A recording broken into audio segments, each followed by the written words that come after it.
अस्सलामुअलैकुम दोस्तों, मैं हूं राव और आज की कहानी बहुत ही खास है। ये कहानी हमें भेजी है संदीप भाई ने, जो अमेरिका में ट्रक ड्राइवर हैं। अगर आप अकेले हैं तो किसी को अपने पास बुला लें, क्योंकि ये कहानी आपकी सांस थमा देगी।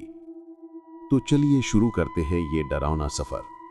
दोस्तों, कहानी शुरू करने से पहले एक बात बताना चाहता हूं। बहुत से लोग कहते हैं कि लाइक बटन नजर नहीं आता। देखो देखो, वो आ रहा है, नजर आ रहा है, तो जल्दी से लाइक कर दें। यह आपके भाई का मोटिवेशन है। और जो अभी तक सब्सक्राइब नहीं किया उन्होंने, तो बेल आइकन के साथ सब्सक्राइब भी कर दें। तो अब चलिए कहानी की तरफ। मेरा नाम संदीप है, मैं इंडिया से हूं और अमेरिका में पिछले 8 साल से ट्रक ड्राइविंग कर रहा हूं। मेरी अपनी लॉजिस्टिक कंपनी है और मैं अपने ट्रक के साथ लॉन्ग डिस्टेंस जर्नीज करता हूं। मेरे ट्रक के साथ 2 ट्रेलर अटैच्ड होते हैं। मैं अक्सर जंगल के रास्तों से होकर अपनी मंजिल तक पहुंचता हूं। मेरी जर्नी में हमेशा 1 दिन और 1 रात का टाइम लगता है। रास्ते में मोटेल्स होते हैं जहां लोग रुककर खाना खा सकते हैं और रेस्ट कर सकते हैं, मगर मुझे उन मोटेल्स में रुकना पसंद नहीं था। मैं इंडियन हूं और मुझे मसालेदार खाना पसंद है जो वहां नहीं मिलता था। इसलिए मैं अपने ट्रक में ही खाना बनाता था और रेस्ट भी ट्रक में ही करता था। मैं खूबसूरत जगह देखकर ट्रक रोक लेता था, खाना बनाता, खाकर थोड़ी देर रेस्ट करता और फिर आगे निकल जाता। ये मेरा शौक भी था और प्रोफेशन भी। तो दोस्तों, एक रात मैं एक ऐसे इलाके में पहुंचा जहां बहुत ज्यादा स्नोफॉल हो रही थी। ट्रक की स्पीड बहुत स्लो हो गई थी। कंपनी ने मेरे ट्रक में ट्रैकर लगाया हुआ था, तो वो मेरी लोकेशन ट्रैक कर रहे थे। रात बहुत हो गई थी और स्नोफॉल की वजह से विजिबिलिटी भी बहुत कम हो गई थी। मैं बहुत थक गया था। मैंने एक जगह देखी और ट्रक पार्क कर दिया। मैंने ट्रक की विंडशील्ड और साइड मिरर्स पर कर्टन्स लगा दिए ताकि बाहर से अंदर कोई ना देख सके। केबिन अब बिल्कुल बंद था। बाहर से अंदर और अंदर से बाहर कुछ नजर नहीं आ रहा था। मैंने हीटर ऑन कर दिया और मैगी बनाने की सोची। दोस्तों, ये बताना जरूरी है कि जहां मैं खड़ा था वहां बहुत घनी जंगल थी, मगर स्नोफॉल की वजह से सब कुछ ढका हुआ था। मैं अक्सर अकेले जंगल में रहता था, मुझे डर नहीं लगता था। एक बार मेरी ट्रक जंगल में खराब हो गई थी और मैं 48 घंटे अकेले वहां रहा था। वो भी एक अलग कहानी है जो मैं कभी और सुनाऊंगा। तो मैं मैगी बनाकर खा रहा था, फिर मैं पीछे लेट गया और मोबाइल चलाने लगा। मैंने केबिन की लाइट बंद कर दी। बाहर बिल्कुल खामोशी थी, कोई आवाज नहीं आ रही थी। मैं सो नहीं सकता था क्योंकि मुझे 1 घंटे बाद ट्रक चलाना था। स्नोफॉल की वजह से ट्रक के फंसने का खतरा था। फिर अचानक मुझे एक आवाज सुनाई दी। ऐसा लग रहा था जैसे कोई दूर से बर्फ पर चल रहा हो। पहले तो मैंने अपने दिमाग को तस्लीम नहीं किया, मगर फिर ध्यान से सुना तो हाँ, कोई चल रहा था। कदम की आवाज मेरे केबिन के करीब आती जा रही थी। मैं बिल्कुल चुप हो गया। मुझे बिल्कुल नहीं चाहिए था कि बाहर वाले को पता चले कि अंदर कोई है। वो कदम मेरे केबिन के बहुत करीब आ गए और रुक गए, जैसे कोई सीधा मेरे केबिन के पास खड़ा हो। मेरी जान निकल गई इस सोच से। मैंने दोनों डोर्स अंदर से लॉक कर रखे थे। फिर कुछ देर खामोशी रही। ऐसा लग रहा था जैसे वो शख्स आराम से खड़ा हो और कुछ सोच रहा हो। मैंने कोई हरकत नहीं की, बस आवाज पर कंसंट्रेट कर रहा था। तकरीबन 15-20 मिनट गुजर गए। फिर अचानक मैंने देखा कि ड्राइविंग डोर का लॉक घूम रहा है, जैसे कोई उसे खोल रहा हो, मगर डोर लॉक था। मेरी धड़कन तेज हो गई। कौन इतनी सर्दी में बाहर खड़ा है और मेरे डोर का लॉक खोलने की कोशिश कर रहा है? वो कुछ देर ट्राई करता रहा और फिर लॉक छोड़ दिया। फिर वही क्रीपी खामोशी और फिर मैंने बर्फ पर चलने की आवाज सुनी। वो अब दूसरी तरफ जा रहा था, पैसेंजर साइड की तरफ। मैंने गेस कर लिया था कि अब वो उस तरफ का लॉक ट्राई करेगा। और हाँ, कुछ ही देर में उस तरफ का लॉक भी घूमने लगा। मैं डर के मारे दोनों तरफ देख रहा था। वो लॉक को भी छोड़ दिया और फिर बाहर गहरी खामोशी छा गई, बहुत लंबी खामोशी। मुझे लगा वो वहीं खड़ा है, गया नहीं। फिर अचानक मुझे 2 और लोगों के चलने की आवाज सुनाई दी। 2 और लोग मेरे केबिन की तरफ आ रहे थे। वो भी बहुत करीब आ गए जहां पहला शख्स खड़ा था। अब तीनों आपस में बात करने लगे। मगर उनकी बात करने का तरीका अजीब था, जैसे कोई अजीब सी लैंग्वेज में बात कर रहे हों। मैं समझ गया कि ये एक मर्द, एक औरत और एक बच्चा था। फिर मेरे दिल में आया कि मैं कर्टन हटाकर देख लूं कि कौन है ये, मगर इतनी सर्दी में कौन खड़ा हो सकता है बाहर। मैं अपनी जगह से उठा और बहुत चुपके से कर्टन से बाहर झांका, मगर जब मैंने देखा तो बाहर कोई नहीं था, कोई नजर नहीं आ रहा था। मगर हैरानकुन बात यह थी कि जैसे ही मैंने बाहर देखा, आवाजें भी बंद हो गईं। कोई दिखता नहीं और आवाजें भी खत्म।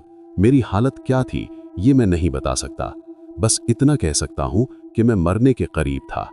मैं वापस लेट गया, बिल्कुल चुपचाप। अब मैं उनके अगले एक्शन का इंतजार कर रहा था। तकरीबन 1 घंटा गुजर गया, फिर मुझे महसूस हुआ कि वो आवाजें ट्रक से दूर जा रही हैं। मैंने फैसला किया कि मैं जल्दी से ड्राइविंग सीट पर जाऊंगा, ट्रक स्टार्ट करूंगा और यहां से निकल जाऊंगा, क्योंकि ज्यादा वक्त गुजरने से ट्रक स्नो में फंस जाएगी और यहां रुकना बिल्कुल भी सेफ नहीं है। मैंने हिम्मत की और ड्राइविंग सीट पर गया। बिना कोई आवाज किए मैंने कर्टन हटाई और ट्रक स्टार्ट की। जैसे ही ट्रक स्टार्ट हुई, हेडलाइट्स ऑन हो गईं। मैंने डोर की रोशनी में कुछ लोग देखे, मगर मैं बस यहां से निकलना चाहता था। मैंने ट्रक को गियर में डाला और चलाने की कोशिश की, मगर ट्रक नहीं चली, जैसे फंस गई हो। मैंने देखा कि वो तीनों मेरी तरफ घूम गए और धीरे धीरे मेरे ट्रक की तरफ चलने लगे। मैं एक्सीलरेटर दे रहा था, ट्रक निकल नहीं रही थी। वो लोग हेडलाइट्स की रेंज में आ गए। जब मैंने ध्यान से देखा तो सच में एक बच्चा, एक औरत और एक मर्द था। उनके चेहरे ऐसे थे जैसे किसी लाश का चेहरा होता है। बिल्कुल गला हुआ खून उनके चेहरे और मुंह में था।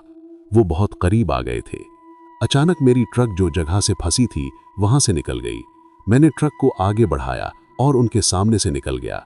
जो बच्चा था उसने मुझे मासूमियत से हिलाकर अलविदा कहा। मैं वहां से चल दिया, मगर यह खत्म नहीं हुआ था। असली मुश्किल अभी बाकी थी। स्नोफॉल की वजह से विजिबिलिटी बहुत कम थी। कुछ ही देर में मेरी ट्रक ब्लैक आइस की वजह से स्लिप करके सड़क के किनारे फंस गई। मैंने बहुत कोशिश की मगर ट्रक नहीं निकली। अब मैंने अपने बेस को वॉकी टॉकी पर कॉल की और बताया कि मेरी ट्रक फंस गई है। उन्होंने कहा कि तुम्हारे लोकेशन से 5 किलोमीटर ईस्ट में एक वर्कशॉप है, वहां जाओ और मदद लो। मगर मैं उन्हें पूरी बात नहीं बता सका। अब मैंने सोचा कि अगर मैं खुद कुछ नहीं करूंगा तो स्नोफॉल में मेरी ट्रक यहीं फंस जाएगी। मैंने अपनी जैकेट पहनी, हेमी ड्यूटी फ्लैश लाइट और वॉकी टॉकी लिया और ट्रक से उतर गया। मुझे उस वर्कशॉप को ढूंढना था। जब मैं वापस उस रास्ते पर आया जहां से मैं आया था, तो मैंने उन 3 लोगों के फुटप्रिंट्स देखे। वो भी उसी तरफ जा रहे थे जिधर मुझे जाना था। मैंने उन फुटप्रिंट्स को फॉलो करते हुए चलना शुरू किया। बर्फ में चलना बहुत मुश्किल था। तकरीबन आधा घंटा चलकर मैंने देखा कि जंगल के बीच में एक घर है और वो फुटप्रिंट्स उस घर के अंदर जा रहे हैं। ये एक बहुत पुराना विंटेज घर था। मैंने खिड़की से अंदर झांका तो देखा कि कमरे में फायरप्लेस में आग जल रही है, मगर कोई नजर नहीं आ रहा था। मैंने मेन डोर को धीरे से खोला और अंदर चला गया। मैंने हर कमरा चेक किया, मगर कोई नहीं था। मैंने गलती ये की कि मेरा वॉकी टॉकी का वॉल्यूम फुल था। अचानक बेस से कॉल आई, संदीप कॉलिंग, तुम ठीक हो?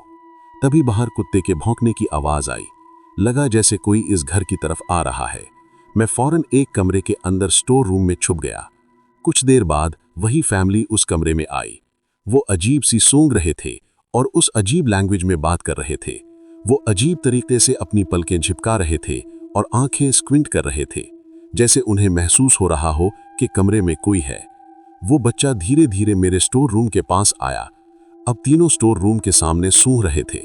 मेरी जान निकल गई। शायद अब उन्हें पता चल गया कि मैं यहां हूं।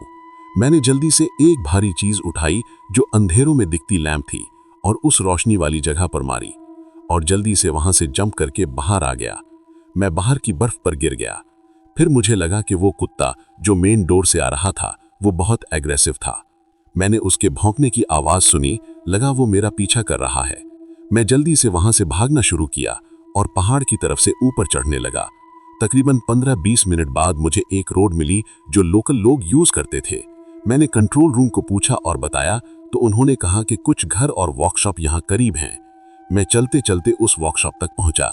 जब उन्होंने मेरी हालत देखी तो पहले उन्होंने मुझे कॉफी दी, फिर पूछने लगे कि इतने परेशान क्यों हो। ये बेसिकली एक फैमिली थी, बाप बेटा और उनकी बेटियां सब वर्कशॉप में काम करते थे। जब मैंने उन्हें पूरी कहानी सुनाई तो उन्होंने बताया कि तुमने जो जगह देखी वो हॉन्टेड हाउस है। वहां एक 1915 में एक खानदान के साथ एक हादसा हुआ था।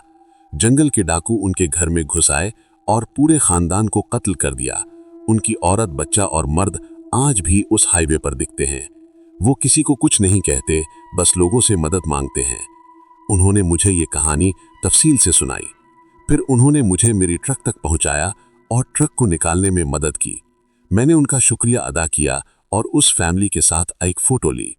उस वक्त मेरे पास एक कैमरा था जिसमें फोटो तुरंत प्रिंट हो जाती थी। जब फोटो बाहर आई और मैंने देखी तो मैं हैरान रह गया। फोटो में सिर्फ मैं अकेला था, वो फैमिली फोटो में नहीं थी, हालांकि वो मेरे साथ खड़े थे जब फोटो ली गई थी। दोस्तों, ये वाकया इतना डरावना था